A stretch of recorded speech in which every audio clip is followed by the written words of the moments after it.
La leçon d'aujourd'hui s'intitule « Le groupe nominal-sujet et le groupe verbal ».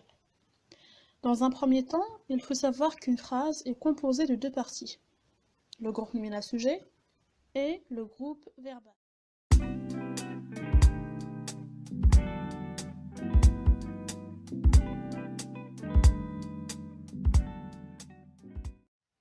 Le groupe nominal-sujet, c'est la partie qui désigne et indique celui qui fait l'action. Il est généralement placé avant le verbe. Le groupe nominal-sujet peut être une personne, un animal ou bien un objet. Prenons l'exemple suivant, les garçons font du vélo. Dans cette phrase, le déterminant les plus le nom commun garçon forment un groupe nominal qui joue le rôle de sujet, c'est-à-dire celui qui fait l'action de faire du vélo. Il est possible d'enrichir le groupe nominal sujet en lui ajoutant des mots ou bien des groupes de mots appelés extensions de nom. On peut alors obtenir des phrases comme « Les petits garçons font du vélo ».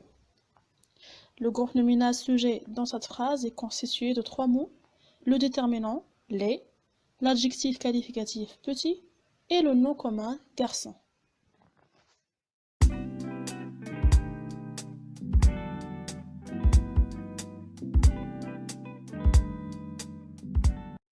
Le groupe verbal est le deuxième constituant de la phrase dans lequel on parle de l'action réalisée. Le groupe verbal peut être constitué d'un verbe seul, comme dans l'exemple premier, le bébé pleure.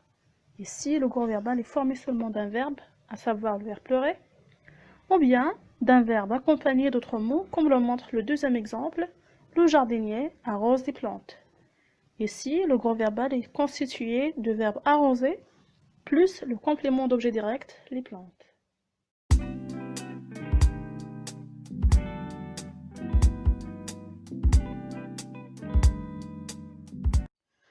Pour séparer le groupe nominal sujet du groupe verbal, c'est très simple.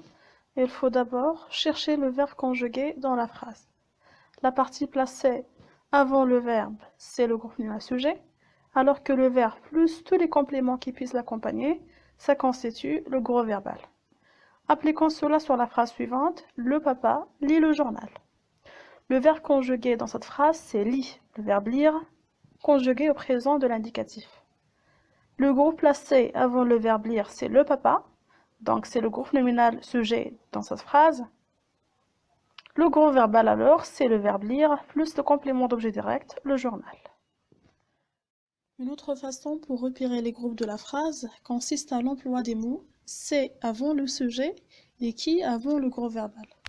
Appliquons cela sur la phrase « La souris mange le fromage ». On dira alors « c'est la souris qui mange le fromage ». Vous constatez donc que la souris, placée après le mot « c'est », joue le rôle du groupe nominal sujet, alors que le groupe de mots « mange le fromage » constitue le groupe verbal dans cette phrase.